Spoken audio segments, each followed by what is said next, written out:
Welcome guys, welcome back to this plus प्रमेशी library. और आज हम लोग नेक्स्ट टॉपिक लेंगे हमारा which is your India Bhutan. और इसमें हम लोग डिस्कस करेंगे various issues, various aspects with respect to the foreign policies and all that stuff. ठीक है, चलो स्टार्ट करते हैं।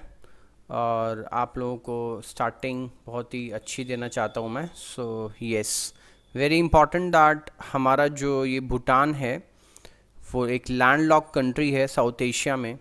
और इसकी जो लोकेशन है वो ईस्टर्न हिमालयाज़ में है। ठीक है, और ये किससे बॉर्डर्ड है? आपका Tibet autonomous region of China, उसके अलावा Chumbi valley of Tibet, China and the Indian states of what.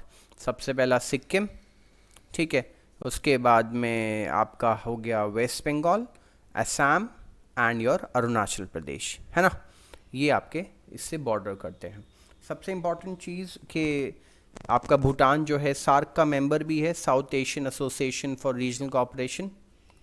और उसके साथ साथ बिम्स्टेक का भी मेंबर है। अब ये सारी regional organisations and international organisations में डिस्कस करूँगा। उसके साथ सबसे इम्पॉर्टेंट चीज़, अब हम लोग इसके बैकग्राउंड पे चलते हैं कि भाई यहाँ पे किंगडम ऑफ भूटान क्यों बोला जाता है और इसकी कैपिटल क्या है। कैपिटल इसकी थिम्पू है। इसकी जो ऑफिशियल लैंग्वेज है, ऑफिशियल लैंग्वेज क्या है? ऑफिशियल लैंग्वेज है इसकी जोंखा। डी साइलेंट रहता है इसमें, और ये इसकी ऑफिशियल लैंग्वेज है। इसके बाद यहाँ पे जो रिलीजन है, मतलब बुद्धिज़्म ही है ऑफिशियल रिलीजन। ठीक है, उसे वज्रियाना भी बोलते हैं। 77% लोग यहाँ पे बुद्धिस्ट हैं। इसके बाद गवर्नमेंट जो है यूनिटरी पार्लियामेंट्री कॉन्स्टिट्यूशनल मोनार्की है, मतलब यहाँ पे मोनार्क भी है और आपका प्राइम मिनिस्टर भी है। ठीक है, आपके मोनार्क हैं यहाँ पे वांगचुक साहब, काफ़ी लंबा नाम है इसलिए शॉर्ट फॉर्म बोल रहा हूँ वांगचुक। और प्राइम मिनिस्टर हैं लोटे शेरिंग। ठीक है, इसके बाद यहाँ पे अपर हाउस लोअर हाउस दोनों हैं, पार्लियामेंट ही बोला जाता है उसको। कॉन्स्टिट्यूशन इनका, एक्चुअली सबसे पहली चीज़ तो हमें जानने की ज़रूरत है कि यूनिफिकेशन कैसे हुआ भूटान का। वो 1634 के बीच में हुआ था। लेकिन सबसे इंपॉर्टेंट चीज़ कि यूनाइटेड नेशन की मेंबरशिप इसने 1971 में ली थी, 1971 में, जो आगे भी बताऊंगा आपको मैं। और ये डेमोक्रेटिक कॉन्स्टिट्यूशन मोनार्की बना 2008 में। ये आप लोग याद रखिएगा कि लोकतांत्रिक आपका जो डेमोक्रेटिक कॉन्स्टिट्यूशन बना इसका संविधान, वो 2008 में बना। इसके अलावा पॉपुलेशन बहुत कम है यहाँ पे, 7,54,000 करीबन पॉपुलेशन है। और नॉमिनल जीडीपी की बात करूँ जो रियल टर्म्स में होती है, वो मार्केट वैल्यूज़ के हिसाब से इनकी जो वर्थ है वो है $2.5 बिलियन की। ठीक है, ये इनका स्टेटस है। इसके बाद सबसे इम्पॉर्टेंट चीज़ ये भी याद रखिएगा कि इनकी जो करेंसी है वो है इनकी करेंसी नगुलथ्रुम। ठीक है, या गुलथ्रुम भी बोल सकते हो, एन साइलेंट। ठीक है, दिस इज द एस्पेक्ट। अब काम की बात पे आते हैं। Bilateral relations kingdom of Bhutan और रिपब्लिक ऑफ इंडिया में काफ़ी क्लोज रहे हैं, स्पेशल रिलेशनशिप रहे हैं। भूटान ने हमेशा, हम लोगों ने India remains always influential over the Bhutan's foreign policy. ये भी बात ध्यान रखिएगा, फॉरेन पॉलिसी पे थोड़े से लफड़े हुए थे, अभी हम लोग डिस्कस करेंगे। एंड इसके साथ साथ डिफेंस और कॉमर्स भी इनका बहुत ही अच्छा एक हम लोगों ने सेटअप कर रखा है।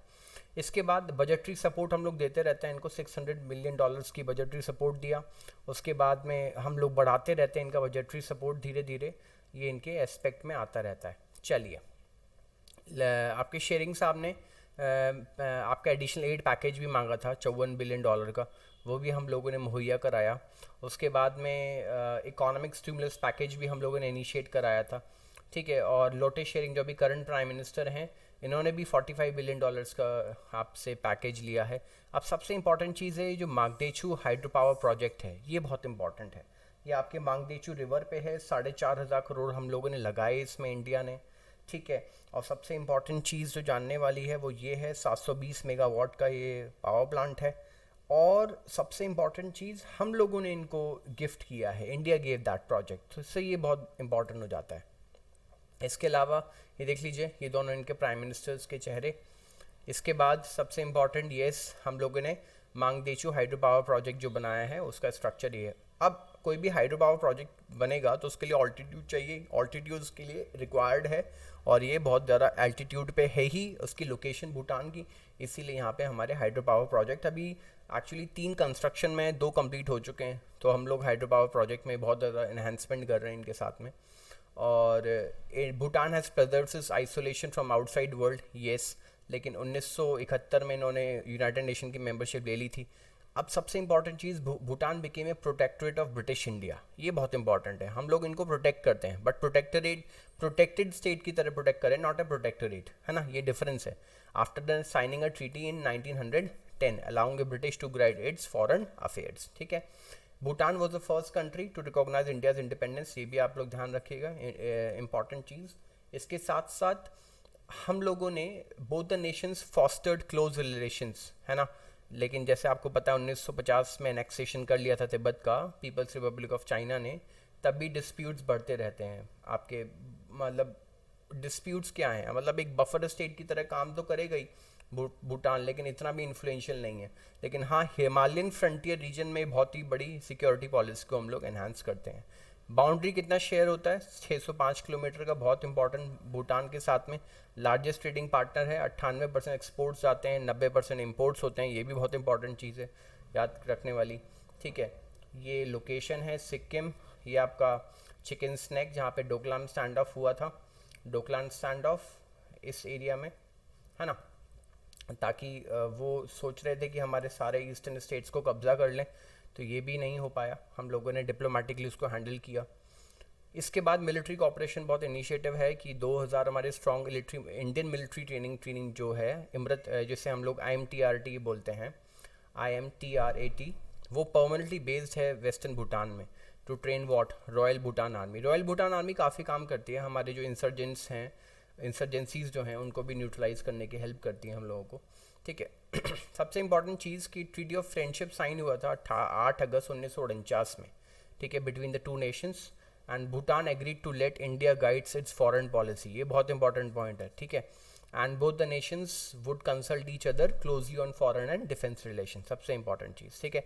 1958 में आपके प्रधानमंत्री जवाहरलाल नेहरू साहब भी विजिट किए थे भूटान में, और उन्होंने अपना सपोर्ट दिया था, ठीक है। और इन्होंने ये भी बोला था इंडियन पार्लियामेंट में कि any aggression against Bhutan would be seen as aggression against India, ठीक है, ये भी बहुत इंपॉर्टेंट चीज़। इसके बाद in August 1959 there was a rumour in Indian political circle that China was seeking to liberate Sikkim and Bhutan, rumours तो चलते ही रहते हैं, ठीक है। But Nehru stated in the Lok Sabha that defence of the territorial uprightness and frontiers of Bhutan was the responsibility of the government of India, लेकिन इस चीज़ पे थोड़ा सा आपत्ति जताई थी प्राइम मिनिस्टर ऑफ भूटान ने भी, तो ये सब खींचातानी चलती रहती है, ठीक है। Despite good relations, India and Bhutan did not complete demarcation borders until the period, इस पीरियड के बीच में इन्होंने कंप्लीट डिमार्केशन भी नहीं एनहांस किया, बट ठीक है, India generally resolve disagreements also except for some small sectors like your middle zone between the Sarpang and Gelapug area and the eastern front of the Indian state of Arunachal Pradesh, ठीक है। इसके बाद सबसे important ये आप लोगों का एक बेटर बैकग्राउंड के लिए आपका भूटान का वो मैप है, ठीक है। इसके बाद आगे देखते हैं, इसमें इतना इम्पॉर्टेंट नहीं है, बस थिम्पू लोकेशन आपकी ज़्यादा इम्पॉर्टेंट ही जाननी। इंडिया भूटानीज़ के जो रिलेशन है 1972 से चलते हुए आए हैं बहुत अच्छे से, और इन्होंने यूनाइटेड नेशंस में रिकॉग्निशन लिया था 1971 में। Bhutan exerted independent stance at the NAM also, है ना, in the by voting with China, कभी कभी ये चाइना का भी सपोर्ट दे देता है, लेकिन आप लोग देखिए चाइना का कितना दबदबा है कि यहाँ पे अपने रेलवे भी सेटअप कर रखी है चाइना ने, तो ये बहुत इंपॉर्टेंट चीज़ है, ठीक है। अब सबसे इम्पॉर्टेंट चीज़ जो मेरे को लगता है कि यहाँ पे हम लोग स्पेस डिप्लोमेसी को भी एनहांस कर रहे हैं। स्पेस डिप्लोमेसी में ग्राउंड अर्थ स्टेशन भूटान में इसरो लॉन्च कर रहा है, ताकि वो अपनी जो सैटेलाइट है उससे यूज़ कर पाएँ, भूटान के लोग यूज़ कर पाएँ। तो स्पेस डिप्लोमेसी बहुत अच्छी तरीके से चल रही है वहाँ पे। एंड ऑल्सो रुपे कार्ड अभी लॉन्च किया था रिसेंटली आपके प्रधानमंत्री मोदी जी ने, और मेरे प्रधानमंत्री मोदी जी ने भी, सबके ही प्रधानमंत्री हैं वो। एंड $100 मिलियन का करेंसी स्वैप का एग्रीमेंट भी हुआ था, ठीक है। अब एक चीज़ और, जो करेंसी है भूटान की वो पैक्ड है 1 INR पे, मतलब जितनी वैल्यू INR की होगी उतनी ही गुलत्रुम की होगी, आप लोग ध्यान रखिएगा, ठीक है। इसके बाद एक बहुत बड़ा इंपॉर्टेंट चीज़ हुई थी कि भूटान ने अभी फ्री ट्रैवल एंड कर दिया इंडियन पासपोर्ट होल्डर्स के लिए। अब उनको वो चार्ज करेगा कितने, 1200 रुपये पर डे, क्योंकि वहाँ पे गंदगी बहुत मचाते थे। हमारे इंडिया के टूरिस्ट बहुत ज़रा अपना नाम कर रहे हैं काफ़ी अच्छा। तो एक चीज़ ये है, एनवायरनमेंट को लेके काफ़ी कंसर्न है भूटान, इसलिए ही। और अगर मैं अदर देन इंडिया की बात करूँ तो वो तो फिर 20,000 रुपये पर डे उनसे चार्ज करते हैं। वो काफ़ी एक्सपेंडिचर है भूटान में घूमने का, तो आप ये स्विट्ज़रलैंड से कम ही मत समझिए इसको। And from 2003 to 4 the Royal Bhutanese Army conducted operations against the anti India insurgents, ULFA के खिलाफ ऑपरेशंस करे थे उन्होंने। ठीक है, इसके बाद देख लेते हैं और स्ट्रक्चर। 2007 में एक रीनेगोशिएटेड ट्रीटी हुई थी 1949 वाली, और इंडियाज़ प्राइम मिनिस्टर जो है मनमोहन सिंह भी विजिट किया था इन्होंने। And India allows what 16 entry and exit points for भूटानीज trade border. ठीक है, trade with the other countries. ठीक है, और इम्पोर्ट मिनिमम हम लोग 10,000 मेगावाट्स का लेंगे फ्रॉम भूटान बाय 2021। ये बहुत इंपॉर्टेंट स्ट्रक्चर था। ये हमारे मनमोहन सिंह जी को देख लीजिए, काफ़ी अच्छे लग रहे हैं। इसके बाद yes, prime minister Narendra Modi visit, जब प्रधानमंत्री बने तो उन्होंने पहला कंट्री यही चूज़ किया था जाने के लिए। तो अब इसके लिए बहुत इम्पॉर्टेंट है कि ये भी जानना कि क्या क्या हुआ था। सुप्रीम कोर्ट कॉम्प्लेक्स हम लोगों ने बनवाया था, उन लोगों को इनाग्रेट किया। ठीक है, और Modi made it first foreign visit to Bhutan. ठीक है, इनविटेशन दिया था इन किंग साहब ने। Visit was called charm offensive. Supreme Court हम लोगों ने फंड की है उनके लिए, और इनके साथ ये सारे फॉरेन डेलीगेट्स गए थे। ये इंपॉर्टेंट नहीं है इतना, बस ओवरव्यू ले लीजिए। ये कुछ मीटिंग्स, फ़ोटोज़ उस विज़िट की।